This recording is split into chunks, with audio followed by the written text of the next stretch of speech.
On a cold morning in March 1925, Alphonse Capone, wearing a threadbare coat that had seen better days, his shoes scuffed and worn, his face still bearing the scars from the knife fight that had earned him the nickname Scarface, walked into the Pinkert State Bank on South Cicero Avenue in Chicago, carrying a briefcase that contained everything he owned, $347 in cash, a few personal documents, and the desperate hope that someone would take a chance on him.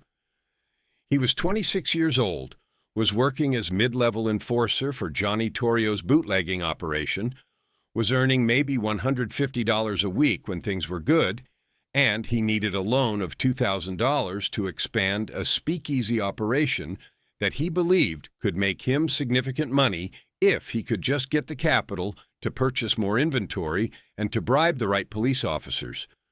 The bank manager, a man named Harold Pinkert, who came from old Chicago money and who viewed himself as a pillar of the community, took one look at Capone, at his scarred face, at his cheap clothes, at the way he carried himself like a street thug rather than like a legitimate businessman, and made a decision that would haunt him for the rest of his life.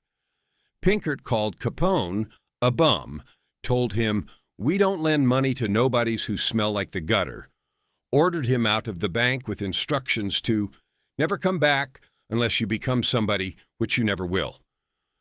Al Capone left that bank humiliated, burning with rage that he forced himself to control, making a silent promise to himself that someday he'd return to that bank, that someday Harold Pinkert would regret those words, that someday the bum and the nobody would own the institution that had rejected him. 6 years later, on August 14th, 1931, Al Capone, now the most powerful and feared gangster in American history, now controlling a criminal empire that generated over $100 million annually, now commanding an organization that owned police departments and politicians and judges, walked back into the Pinkert State Bank, this time wearing a $500 custom suit, accompanied by 6 armed bodyguards, carrying a message for Harold Pinkert that would demonstrate exactly how wrong Pinkert had been about who Al Capone would become. If you have the courage to hear this story, click here to find out what happened, but I warn you, the details reveal both the depths of class prejudice in 1920s America and the extraordinary revenge that Al Capone engineered against an institution that had dismissed him as worthless.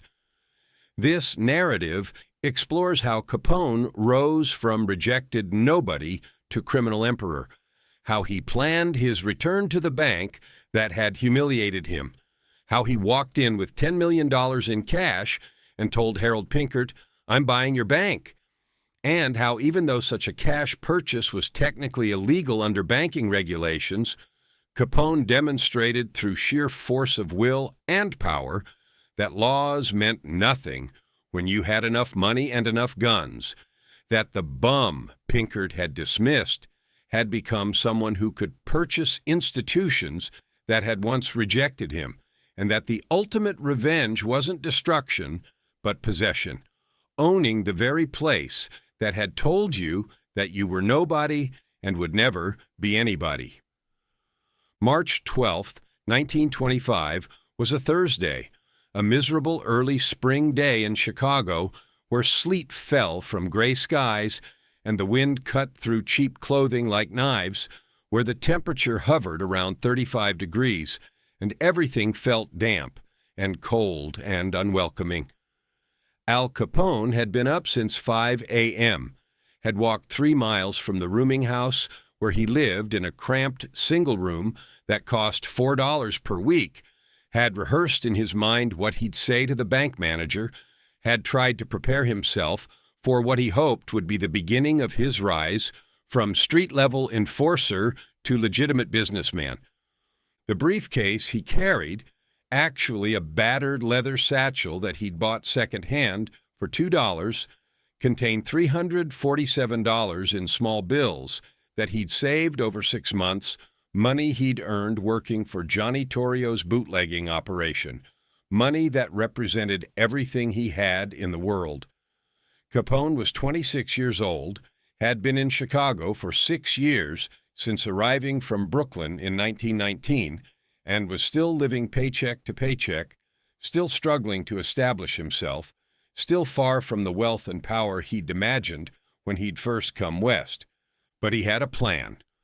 One of the speakeasies that Torrio's organization supplied, a place called the Four Deuces Club on South Wabash, was struggling because the current operators were incompetent, were ordering too little inventory and losing customers to competitors.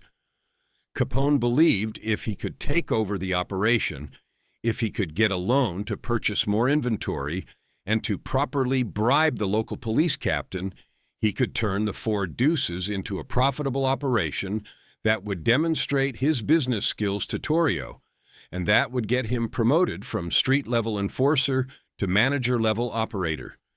He needed $2,000, $1,200 for inventory, $500 for police bribes, $300 for operating expenses. It was more money than he'd ever had at once, but it wasn't an impossible amount, wasn't the kind of loan that should be difficult to secure if he could convince a banker that he had a viable business plan and a realistic way to repay the loan. The Pinkert State Bank on South Cicero Avenue was a small institution, only one location, maybe a dozen employees, serving the working class and lower middle class residents of Chicago's West Side. Capone had chosen it specifically because he'd heard they made small business loans, because they served the Italian and Irish immigrant communities that Capone was part of, and because he'd hoped a smaller bank would be more flexible than the large downtown banks that would immediately reject someone like him. He entered the bank at 9:15 a.m., waited in line behind 3 other customers, rehearsed his pitch in his mind. When his turn came, he approached the teller, a young woman named Margaret who looked barely 20 years old, and asked to speak with the bank manager about a business loan. Margaret looked him up and down, took in his scarred face, his cheap clothes, his general appearance that marked him as working-class Italian immigrant rather than as established businessman, and her expression showed doubt. But she was polite, asked him to wait, disappeared through a door marked private, and returned a minute later to tell him that Mr. Pinkert would see him. Harold Pinkert was 52 years old, had been in banking for 30 years, had inherited the Pinkert State Bank from his father, who'd founded it in 1897. He was old Chicago money, not wealthy by the standards of the industrial magnates who ran the city's major corporations, but comfortable, established, respectable. He dressed in expensive suits, belonged to the right clubs, lived in a large house in Oak Park, and viewed himself as a pillar of the community who helped honest, hard-working people achieve the American dream through prudent lending decisions. Capone entered Pinkert's office, extended his hand for a handshake that Pinkert accepted reluctantly, and sat in the chair across from Pinkert's massive mahogany desk. The office smelled like cigar smoke and leather and money, smells that Capone associated with success, with the kind of life he wanted to achieve. "Mr. Pinkert, thank you for seeing me," Capone began, trying to sound professional despite having only a 6th-grade education, and despite knowing that his Brooklyn accent and his street language would mark him as uneducated. "I'm here to apply for a business loan. I have an opportunity to take over a club operation, and I believe with proper capital I can make it very profitable." Pinkert leaned back in his chair, steepled his fingers, and looked at Capone with an expression that wasn't quite contempt, but wasn't far from it. "What kind of club?" he asked. "A social club," Capone said, using the euphemism that everyone understood meant speakeasy. "Entertainment, drinks, that sort of thing. It's currently not performing well, but I believe with better management, An illegal speakeasy, Pinkert interrupted. You're asking me to finance a criminal enterprise that violates prohibition laws. Capone felt his face flush. Mr. Pinkert, with all respect, half the businesses in Chicago are serving alcohol. It's not like what? It's not like you're a criminal? Pinkert's voice was cold now, dismissive. Mr. Capone, I don't know what made you think this bank would lend money to finance illegal activities, but you've wasted your time and mine. I have collateral, Capone said, opening his briefcase to show the $347. I have savings. I have... Pinkert glanced at the money and actually laughed. A short, harsh sound that communicated more contempt than words could have. You have $300 in small bills, and you're asking for $2,000. What's your occupation, Mr. Capone? I work for Johnny Torrio, Capone said, immediately recognizing this was a mistake. Johnny Torrio the gangster. Pinkert stood up from his desk, signaling the meeting was over. Mr. Capone, this bank serves legitimate businessmen and hard-working families. We don't serve criminals. We don't finance illegal operations, and we certainly don't lend money to... He paused, looked Capone up and down with undisguised disgust, to bums who come in here smelling like cheap whiskey and street violence. The word bum hit Capone like a physical blow. He'd been called many things, a thug, a tough guy, a criminal, but bum suggested worthlessness, suggested he was trash, suggested he was nothing and would never be anything. Capone stood slowly, forced himself to remain calm even though rage was building inside him. Mr. Pinkert, I came here respectfully, asking for a business loan. And I'm respectfully declining and asking you to leave, Pinkert said. This bank doesn't do business with nobodies who work for gangsters. You want money? Go rob someone, which is probably what you do anyway. But don't come into my bank and expect me to treat you like you're somebody deserving of respect. You're a nobody, Mr. Capone. You're a nobody who came from the gutter and who'll die in the gutter. Now get out of my bank and don't come back unless you become somebody, which you never will. For a moment, Capone stood frozen, staring at Pinkert, calculating whether hitting the man would provide sufficient satisfaction to be worth the consequences. But he'd learned in his years working for Torrio that emotional reactions created problems, that violence should be strategic rather than emotional, that sometimes the smart play was to accept humiliation and to plan revenge for later rather than to lash out immediately. I'll remember this conversation, Mr. Pinkert, Capone said quietly, picking up his briefcase with the $347 that suddenly seemed pathetic rather than like life savings. I'll remember every word you said. I'm sure you will, Pinkert said dismissively. Now leave before I call the police and have you removed. Capone walked out of the Pinkert State Bank, walked back into the cold sleet, walked the 3 miles back to his rooming house because he couldn't afford to waste money on streetcar fare. And with every step he made promises to himself. He'd become somebody. He'd become so powerful that Harold Pinkert would regret those words. He'd return to that bank someday, and when he did, Pinkert would understand exactly how wrong he'd been about who Al Capone was and who Al Capone would become.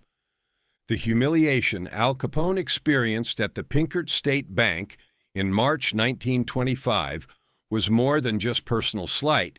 It represented everything he'd struggled against his entire life.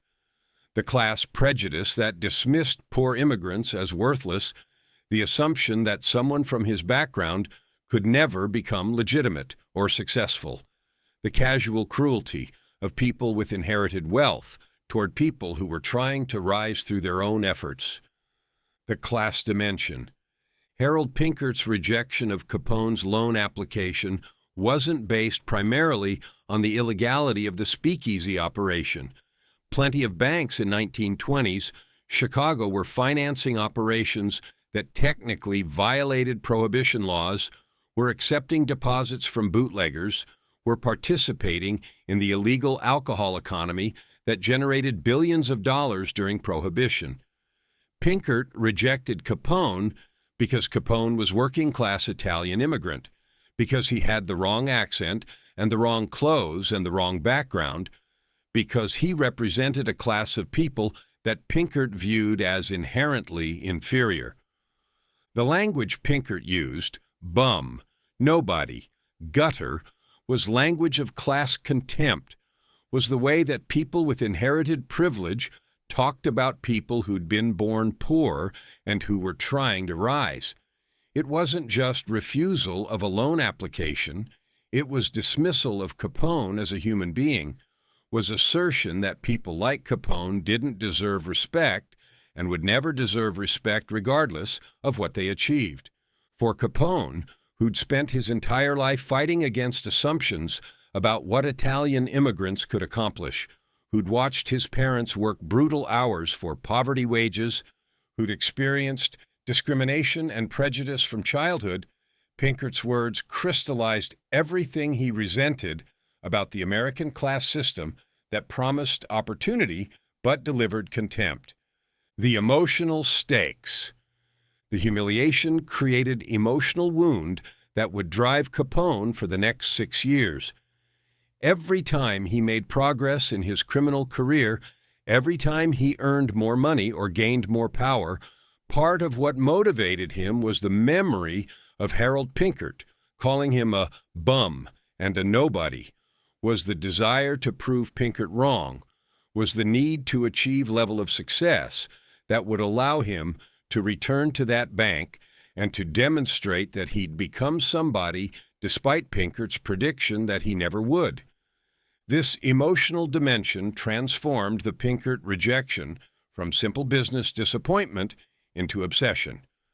Capone didn't just want to be successful, he wanted to be so successful that he could rub Pinkert's face in that success, could make Pinkert understand that he'd been wrong, could extract acknowledgement and possibly revenge from the man who'd dismissed him as worthless.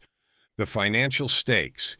The immediate financial stakes in March 1925 were modest. Capone needed $2,000, failed to get it, and had to find alternative ways to pursue his business plans. But the rejection created motivation that would drive him to accumulate wealth far beyond what he'd originally sought, that would push him to build criminal empire, generating tens of millions of dollars annually, that would make him one of the wealthiest individuals in America largely because he was determined to prove that the bum could become somebody. The irony was that if Pinkert had approved the loan, if he'd treated Capone with basic respect and had given him the $2,000, Capone might have become a moderately successful speakeasy operator, might have earned decent living, might never have risen to the level where he'd become Chicago's dominant gangster. The rejection, the humiliation, the burning need for revenge, these became catalysts that pushed Capone to heights he might not otherwise have reached, the institutional stakes. At stake wasn't just Capone's personal pride, but also the relationship between legitimate institutions and the criminal economy. Banks, like Pinkert's, claimed to serve only legitimate businesses while rejecting criminals, but this moral posturing was largely hypocritical. Banks were profiting from Prohibition-era criminal economy through deposits from bootleggers, through loans to businesses that were fronts for illegal operations, through countless interactions with the criminal economy that they publicly condemned while privately exploiting. Pinkert's rejection of Capone demonstrated the hypocrisy. The bank would do business with respectable-looking criminals who wore the right clothes and who had the right backgrounds, but wouldn't do business with working-class immigrants who were honest about what they were doing. This hypocrisy would become part of what motivated Capone's eventual revenge. not just proving that he could become successful, but demonstrating that the legitimate institutions that had rejected him were corrupt, and that his criminal enterprise was, in its own way, more honest than the banks that pretended to be respectable while profiting from illegal economy. To understand how Al Capone rose from the rejected bum of 1925 to the criminal emperor of 1931, who could walk into a bank with $10 million in cash, one must understand the transformation that occurred during those 6 years, both in Capone's personal circumstances and in the broader Chicago criminal economy. Chicago, 1925. The bootlegging wars begin. Chicago in 1925 was in early stages of what would become known as the bootlegging wars, conflicts between rival criminal organizations competing for control of the enormously profitable illegal alcohol trade. The city's bootlegging industry was generating an estimated $50 to $70 million annually, was providing alcohol to thousands of speakeasies, and was controlled by several competing organizations. Johnny Torrio's organization, which employed Al Capone, controlled much of the South Side and parts of the western suburbs, was the most sophisticated and well-organized of the bootlegging operations, and generated perhaps $20 to $30 million annually. The North Side gang, led by Dino Banyan, controlled the city's North Side, was predominantly Irish, and was engaged in increasingly hostile competition with Torrio's Italian organization. Various smaller gangs controlled particular neighborhoods or particular aspects of the bootlegging trade, creating a fragmented landscape where violence was common as organizations fought over territory and customers. The violence was escalating in 1925. O'Banion would be murdered in November 1924, just months before Capone's bank rejection.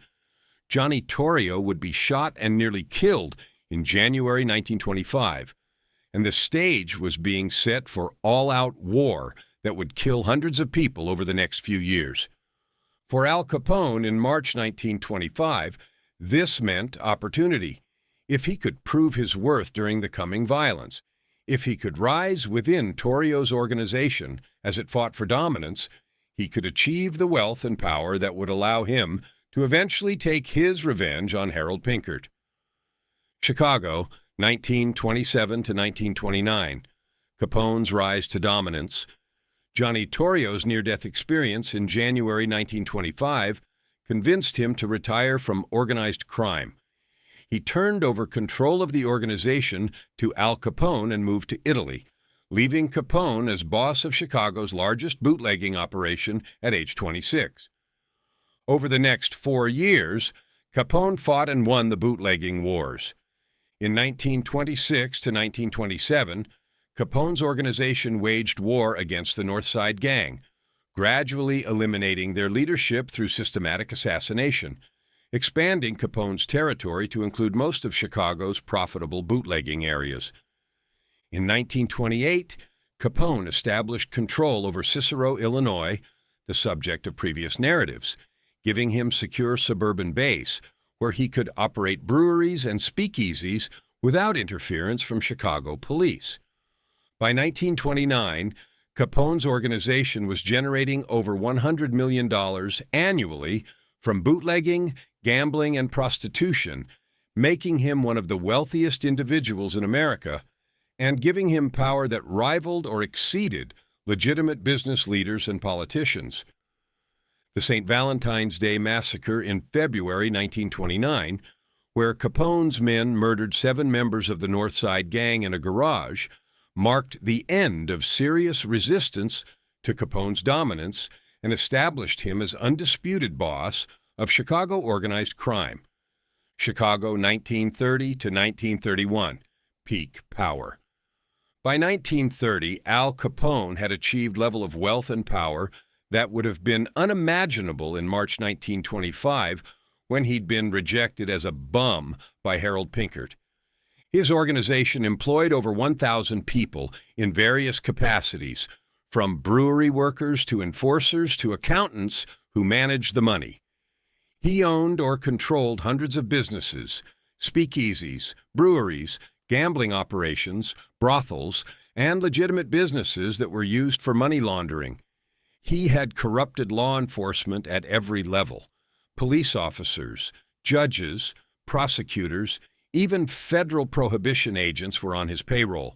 He lived like royalty, owned mansion in Miami, wore custom suits that cost more than working-class families earned in months, traveled with entourage of bodyguards, was treated as celebrity rather than as criminal. But most importantly, for his eventual revenge on Pinkert, Capone had accumulated enormous cash reserves, estimated at $20 to $30 million in liquid cash that was stored in various safe locations that represented profits that hadn't been invested in operations or spent on luxuries. That was essentially war chest that Capone could use for whatever purposes he chose. This accumulation of cash was unusual. Most criminals immediately spent or invested their profits, didn't maintain large reserves. But Capone had learned to be strategic about money, had learned that having liquid cash provided flexibility and power, and had specifically been building reserves with a particular purpose in mind, returning to the Pinkert State Bank to extract his revenge on Harold Pinkert. Sometime in late 1930, Al Capone decided the time had come to settle the score with Harold Pinkert and the Pinkert State Bank. He'd been thinking about this revenge for 5.5 years since the March 1925 humiliation had achieved the wealth and power necessary to execute the revenge he'd imagined, and had concluded that simply destroying the bank or killing Pinkert wouldn't be satisfying. What he wanted was to own the institution that had rejected him, to make Pinkert understand that the bum was now his boss. The intelligence gathering. Capone assigned several of his organization's members to investigate the Pinkert State Bank's financial situation, to gather information that would allow him to structure an offer that Pinkert couldn't refuse, and to identify vulnerabilities that could be exploited if Pinkert tried to resist. The investigation revealed the bank was struggling financially. The 1929 stock market crash and the beginning of the Great Depression had hurt small banks, had created situations where many were failing, and the Pinkert State Bank was surviving but was not thriving. Pinkert personally owned 60% of the bank's stock. His father's original investment had been inherited by Harold, meaning that if Capone could convince or force Pinkert to sell his majority stake, Capone would control the institution.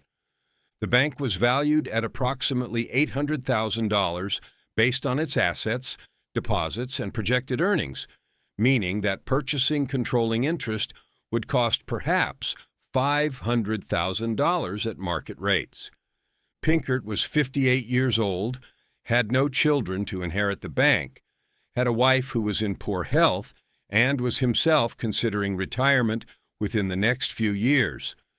This intelligence suggested that while Pinkert might be willing to sell the bank eventually, he almost certainly wouldn't sell to Al Capone voluntarily, both because he'd remember the 1925 rejection and because selling to a known gangster would destroy the bank's reputation and would violate banking regulations that prohibited criminals from controlling financial institutions. The strategy. Capone developed a multi-part strategy for his revenge. First, he'd offer to purchase the bank for $10 million, an absurd overpayment, 20 times what the bank was actually worth, an amount so large that it would be difficult for Pinkert to refuse on purely financial grounds. Second, he'd make the offer in cash, would bring $10 million in actual physical currency to demonstrate both his wealth and his willingness to execute the transaction immediately, rather than requiring negotiations and legal procedures that would give Pinkert time to find ways to refuse. Third, he'd make the offer in person, would walk into the bank with armed bodyguards, would confront Pinkert face-to-face, would create situation where Pinkert would be intimidated and would understand that refusing Capone's offer might have dangerous consequences. Fourth, he'd remind Pinkert of the 1925 rejection, would make explicit that this purchase was revenge for being called a bum, would ensure Pinkert understood that Capone remembered every word from that meeting and that this was punishment for Pinkert's contempt. Fifth, he'd give Pinkert no time to refuse. The offer would be structured as ultimatum: accept immediately or face consequences, forcing decision in the moment, rather than allowing Pinkert to consult lawyers or regulators who might find ways to block the sale.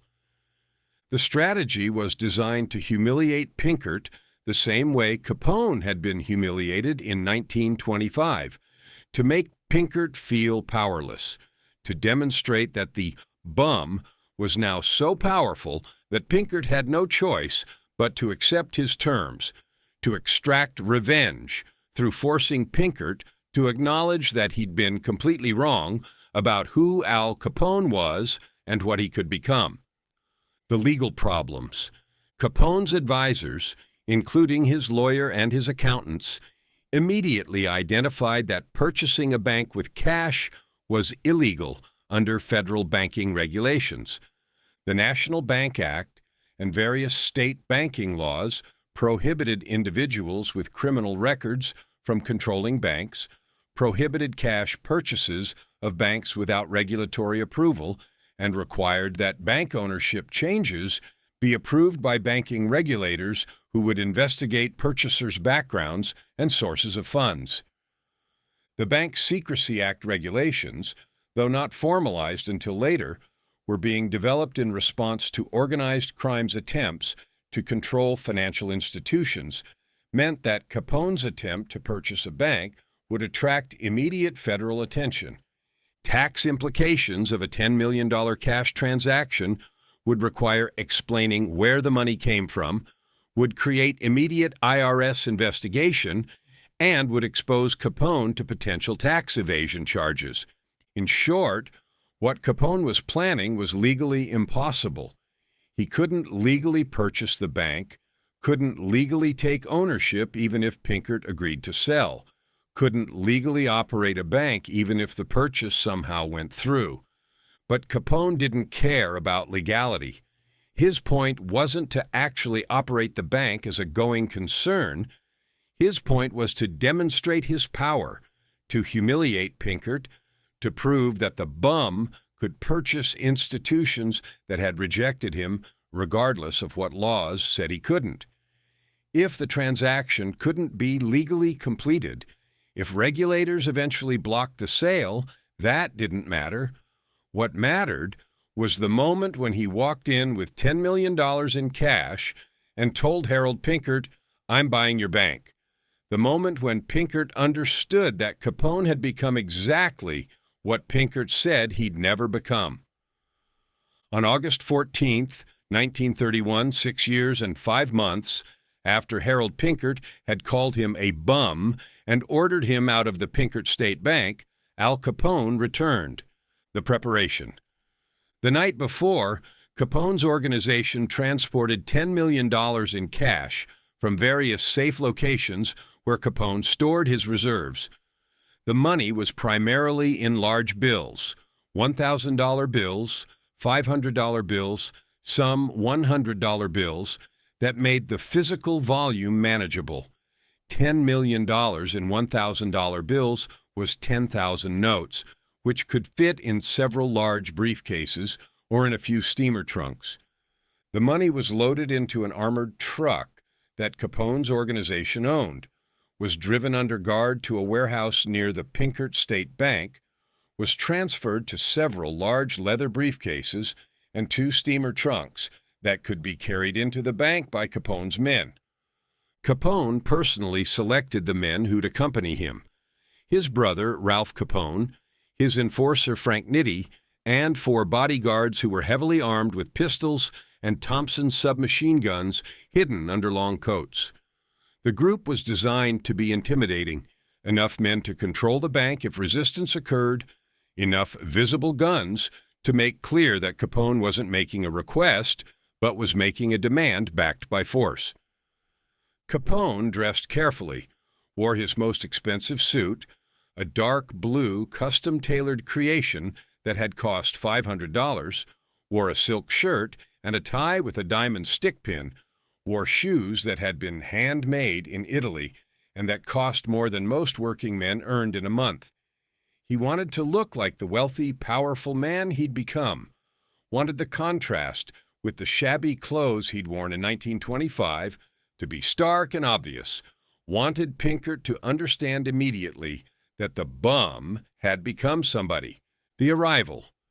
At 10 a.m. on August 14th, Capone's convoy arrived at the Pinkert State Bank.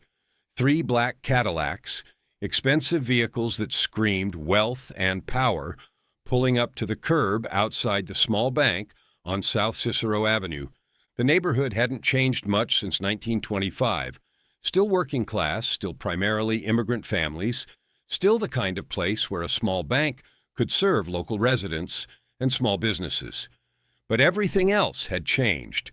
Al Capone was no longer a nobody struggling to survive, and the Pinkert State Bank was about to discover exactly how much he'd changed. Capone exited the lead vehicle, flanked by his bodyguards who immediately took positions at the bank's entrance. Ralph Capone and Frank Nitti followed, carrying the briefcases containing the $10 million. The remaining bodyguards stayed with the vehicles, watching for police or for any sign of trouble. The scene on the street drew immediate attention. 3 expensive Cadillacs, 9 expensively dressed men, obvious bodyguards with visible weapons. Pedestrians stopped to stare. Shopkeepers came to their windows, everyone recognizing that something significant was happening, even if they didn't immediately understand what. Capone entered the bank, walked directly to the same teller window where he'd stood in 1925. The teller, a different woman from Margaret, who'd been there in 1925, looked up, recognized Al Capone immediately. His face was famous, had been on the cover of Time magazine, was known to virtually everyone in Chicago, and her expression showed fear. "I need to see Mr. Pinkert," Capone said calmly. "Tell him Al Capone is here. Tell him I've come back, like I said I would." The confrontation. Harold Pinkert was 58 years old in 1931, looked older, had aged badly during the Depression years as his bank struggled, and as the economic collapse destroyed the comfortable world he'd inhabited. He was in his office when the teller nervously knocked and told him Al Capone was in the lobby asking to see him. Pinkert's first instinct was to refuse, to call the police, to have Capone removed from his bank like he'd threatened to do in 1925. But Pinkert wasn't naive. He knew who Al Capone had become, knew that calling police on Chicago's most powerful gangster was dangerous, knew that refusing to meet with Capone might have consequences. He told the teller to send Capone back to his office, then sat at his desk, trying to prepare himself for whatever was about to happen. Capone entered the office, the same office where he'd been humiliated 6 years earlier, the same mahogany desk, the same leather chair, the same smell of cigar smoke and money. But everything about the power dynamic had reversed. In 1925, Pinkert had sat confidently, while Capone had stood nervously holding a briefcase with $347 and hoping for a $2,000 loan. Now, Capone strode in confidently, while Pinkert sat nervously watching as Ralph Capone and Frank Nitti entered carrying briefcases, and as the 4 armed bodyguards positioned themselves around the office. "Mr. Pinkert," Capone said, not offering a handshake, not sitting down uninvited, standing over Pinkert's desk in a dominant position that communicated who had power in this interaction. "It's been 6 years. Do you remember me?" Pinkert's mouth was dry. "Mr. Capone, I don't think—" You don't think what? You don't think you called me a bum? You don't think you told me I was a nobody who came from the gutter and would die in the gutter? You don't think you told me not to come back unless I became somebody?" Capone's voice was calm, but the anger underneath was obvious. Was 6 years of burning rage that had been waiting for this moment. "Mr. Capone, that was a long time ago. I'm sure if I said—" "You said every word I just quoted," Capone interrupted. "I remember everything from that meeting, Mr. Pinkert. Every word, every look, every moment when you made it clear that you thought I was worthless and would never amount to anything. I remember all of it. And I've waited 6 years to come back here and show you exactly how wrong you were." Pinkert tried to gather himself, tried to assert some authority. "Mr. Capone, I don't know what you want, but this is my bank, and—" "Your bank," Capone said and smiled, a cold smile that didn't reach his eyes. "That's interesting that you say that, because I came here today to make you an offer for your bank." "The bank isn't for sale," Pinkert said quickly. "Everything's for sale for the right price," Capone replied. "Ralph, Frank, show Mr. Pinkert what I brought."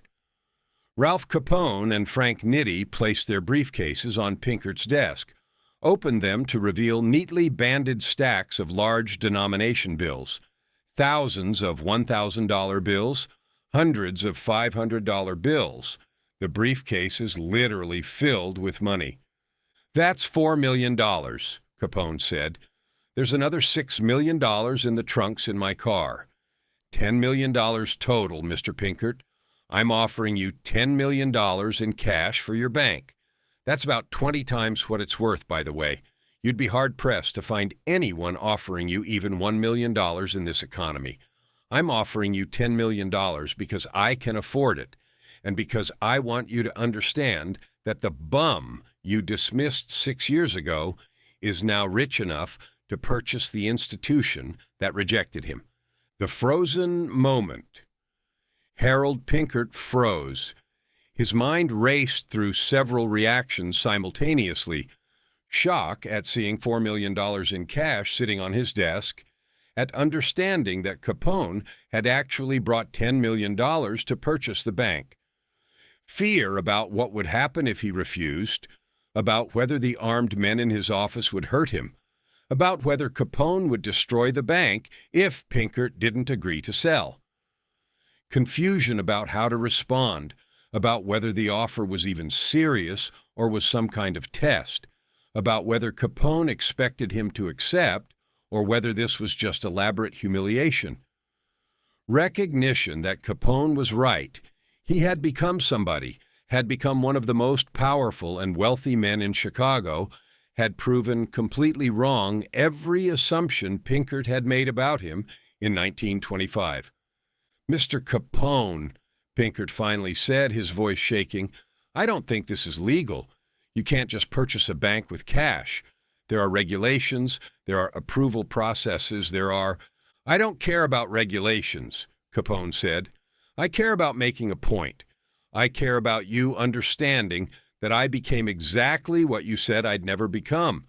I care about you sitting in that chair, looking at $10 million in cash, and realizing that the person you called a nobody is offering you more money than you'll ever see again in your life for an institution that isn't worth a tenth of what I'm offering."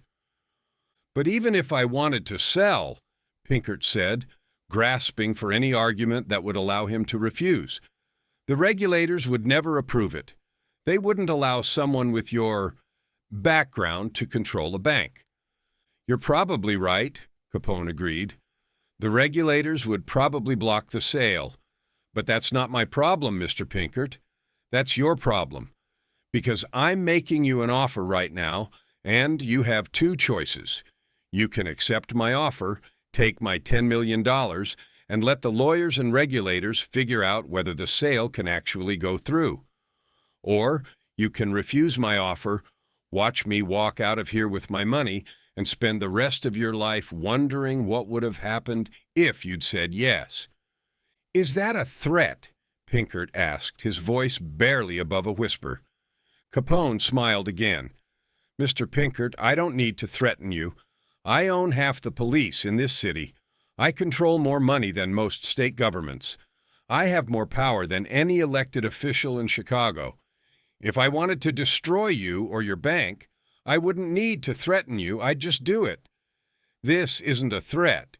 This is me offering you $10 million for an institution that's worth maybe $500,000, and me giving you the opportunity to make more money than you ever dreamed of by selling to the bum you dismissed. I need time, Pinkert said desperately. I need to consult my board, my lawyers. I need to— No, Capone said simply. You don't get time. You get right now, in this moment, to make a decision. You accept my offer, or I take my money and leave, and this opportunity never comes again. The decision. For several seconds, Harold Pinkert sat frozen, staring at the money on his desk, understanding that his entire worldview was collapsing.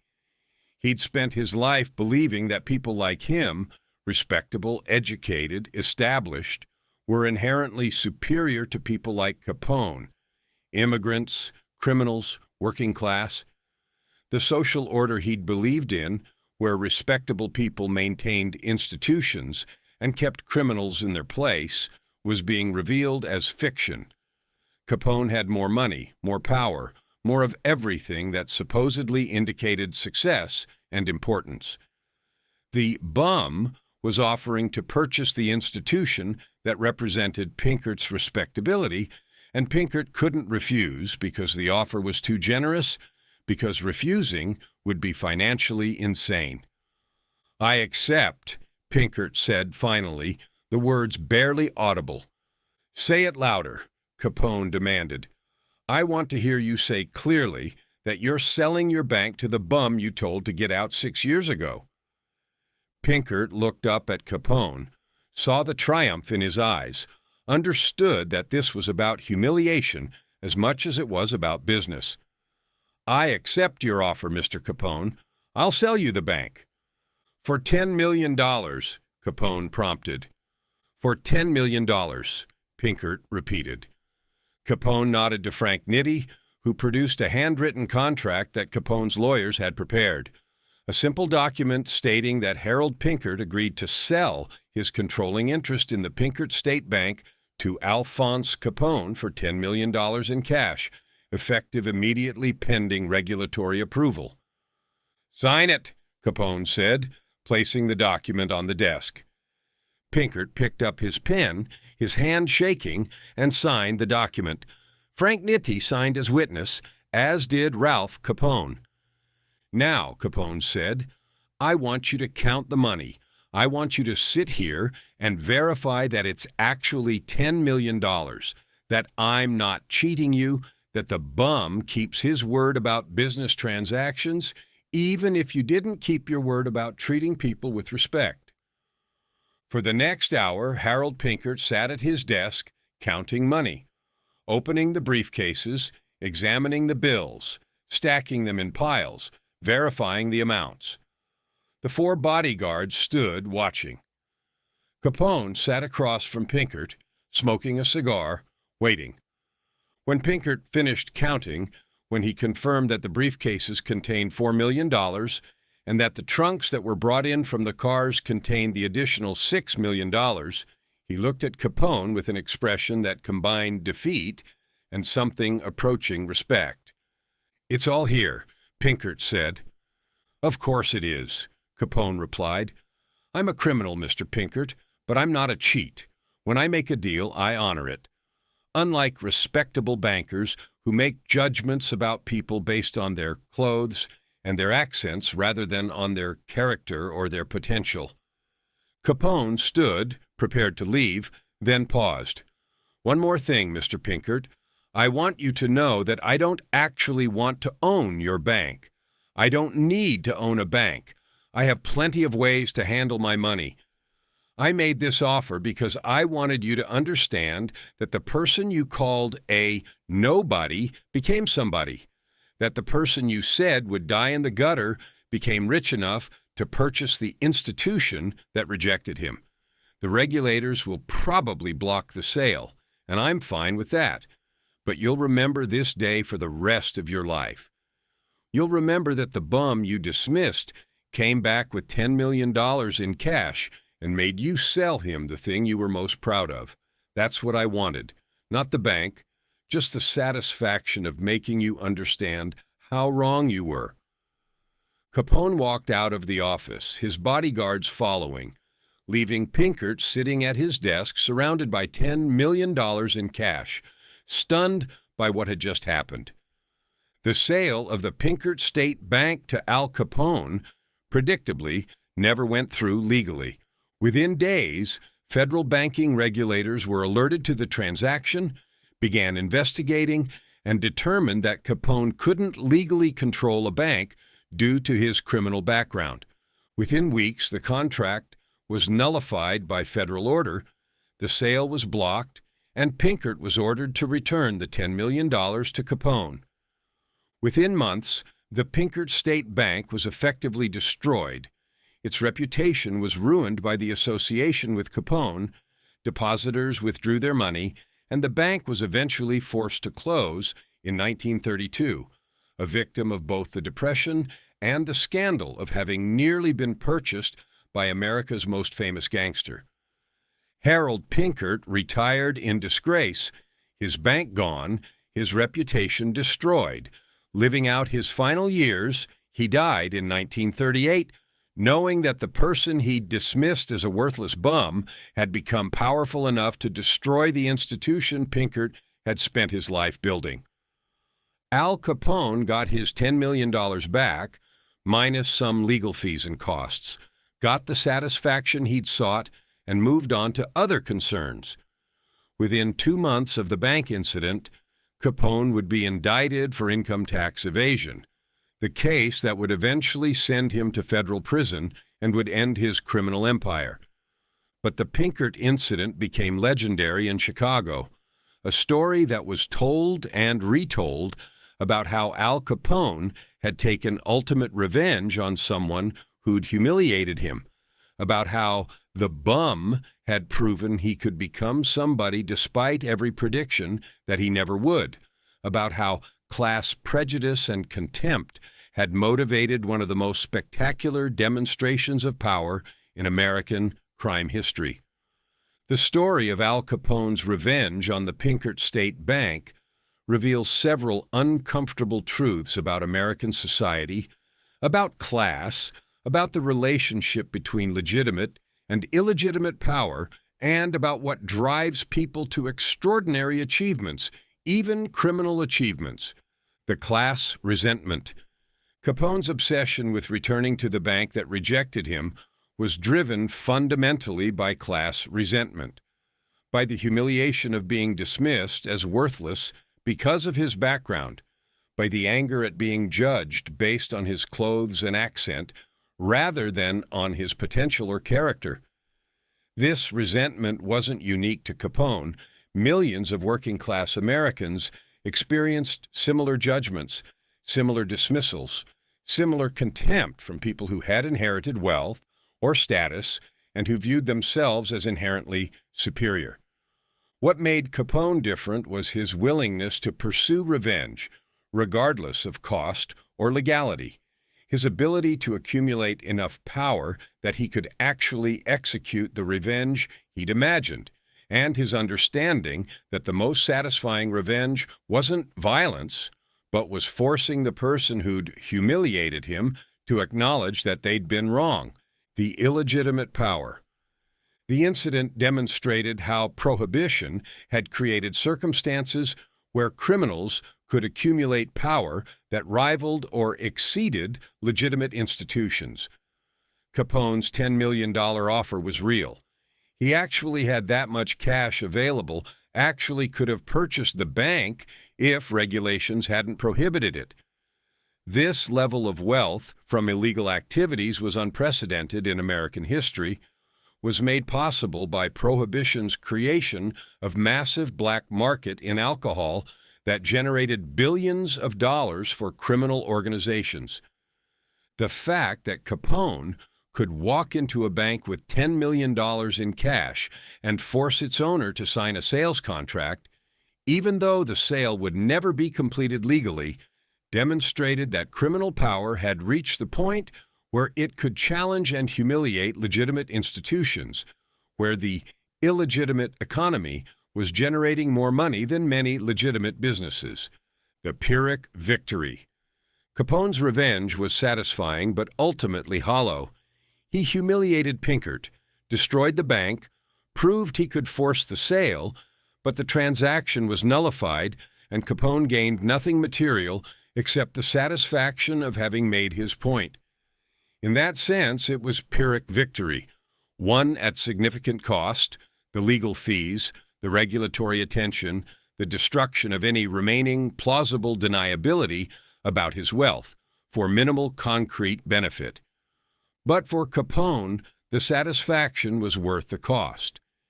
He'd spent 6 years planning this revenge, had been driven partly by the humiliation to achieve the wealth and power necessary to execute it. And the moment when he walked into that bank with $10 million in cash and watched Harold Pinkert sign the sales contract was, by all accounts, one of Capone's most personally satisfying achievements. Even though it contributed nothing to his criminal enterprise, and even though it attracted unwanted regulatory attention. The underdog narrative. The story became legendary partly because it fit underdog narrative that Americans love, the person dismissed as worthless who proves everyone wrong, who achieves extraordinary success despite predictions of failure, who returns to force acknowledgement from the people who doubted them. The fact that Capone was a criminal complicated the narrative, but didn't eliminate its emotional power. He was still the working-class immigrant who'd been dismissed by the respectable banker, was still the bum who'd proven he could become somebody.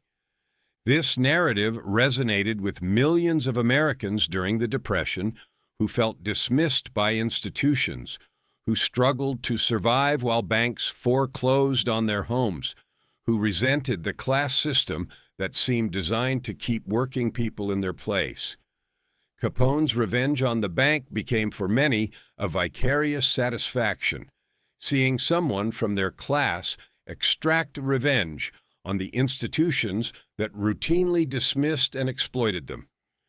If you found this story about Al Capone's ultimate revenge compelling, like and subscribe for more explorations of how crime, class, and power intersect in American history. Share this with anyone interested in Prohibition era, in the psychology of revenge, or in how class resentment drives extraordinary, if criminal, achievement. Comment below. Was Capone's revenge justified? Do you sympathize with his anger at being dismissed as a bum? How would you have responded to Pinkert's contempt if you were in Capone's position? Until next time, remember, the most powerful motivations often come from humiliation and rejection, from being told you're nobody and will never be anybody, from experiencing contempt from people who believe they're inherently superior because of their background rather than because of their achievements.